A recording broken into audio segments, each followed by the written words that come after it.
It is that Christian-Jewish alliance which gave to the world the United Nations organization. It is that Jewish-Christian alliance which gave to the world Bretton Woods and the International Monetary Fund and today's so-called international monetary system.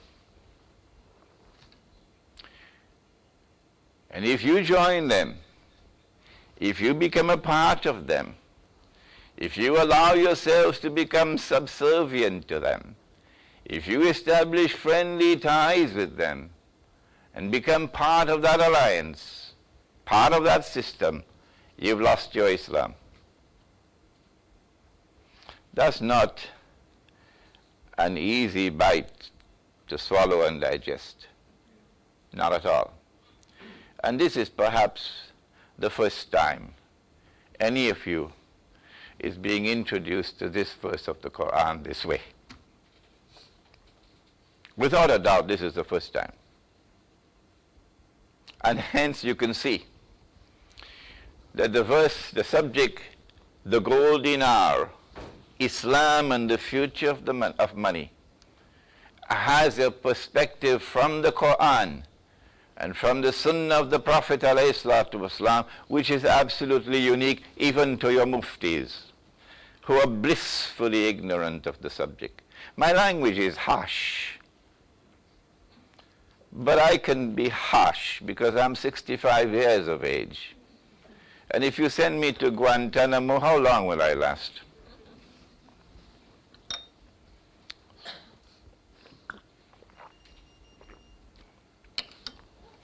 Bilal radiallahu ta'ala anhu,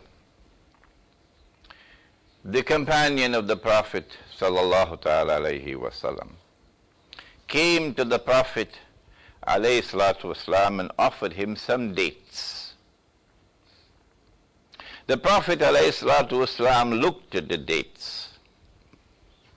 He said, Bilal, these are very fine dates. Where did you get them? Bilal said, O Messenger of Allah, I had 2 baskets, 2 sa'as of inferior quality dates.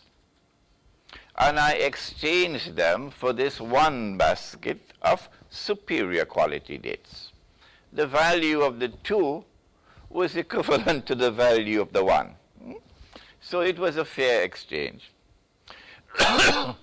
I exchanged these 2 baskets of inferior quality dates for this 1 basket of superior quality dates. Here you are, Messenger of Allah, have some dates. Bilal, said the Prophet, this is the essence of riba. Oh my gosh, he must be perspiring because you know riba. If you consume even 1 dirham of riba, it is equivalent to committing zina 36 times, said the Messenger of Allah. Dirham? What's that? Dirham. That's money, eh? Yeah. Silver coin, worth a few ringgits. And in the very last revelation which came down in the Quran, the very last revelation on the authority of Abdullah ibn Abbas radiallahu ta'ala anhu, and recorded in the Sahih of Imam Bukhari, the very last revelation is one in which Allah addressed those who lend money on interest, like banks, and said, give it up, stop, and if you don't, then I and my messenger are going to wage war on you.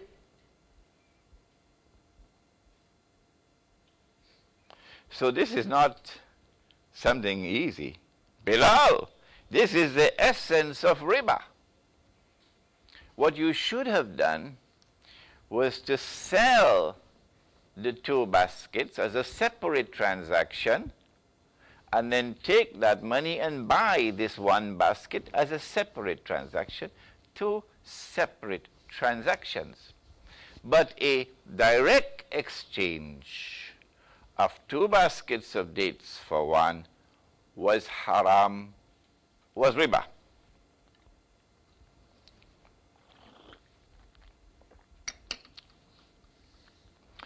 But Umar radiallahu ta'ala anhu exchanged 4 camels for one. Yeah. And that was not haram. That was not riba.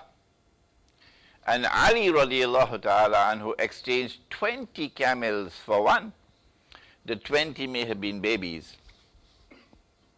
And that was not haram, and that was not riba. 100 years ago, if we had asked the question, why is it that it was permissible to exchange, unequal exchange of animals?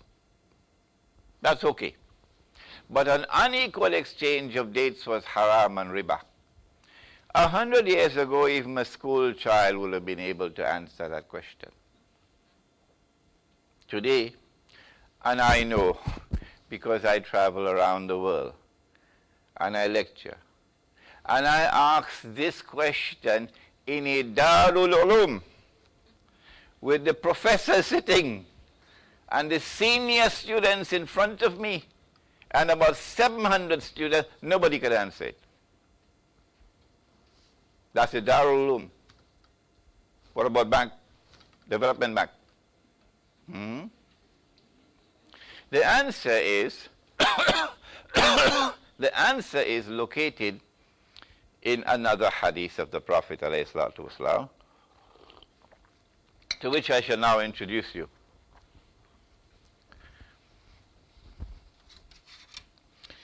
He said, sallallahu ta'ala alayhi wa sallam, if a transaction involves the exchange of gold for gold,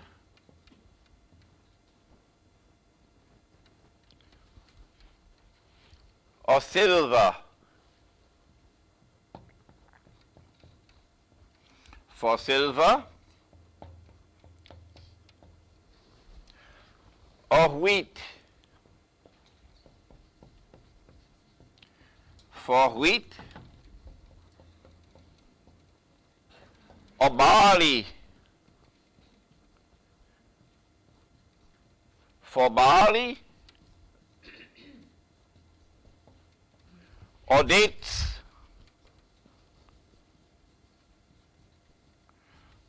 for dates, or salt for salt, so long as it is like for like, it must be equal for equal. If you have 2 baskets of dates on this side, you must have 2 on that side. Then the exchange would be halal. If not, if you have an unequal exchange of gold for gold, or an unequal exchange of silver for silver, or any one of the others, it would be riba. Why? It would be haram. Why? And why 4 camels for one? Okay, bole. 20 camels for one? Okay. But this one, tabule.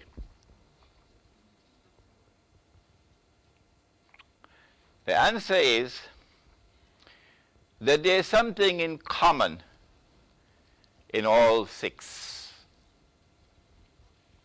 What is it that is common to all 6? Answer: all of these were used as money. Used as money in the form of a medium of exchange. I need a haircut. And I asked my wife, I don't have time, can you cut? She said, no, go to the barber. Sometimes your wife tells you that, doesn't she?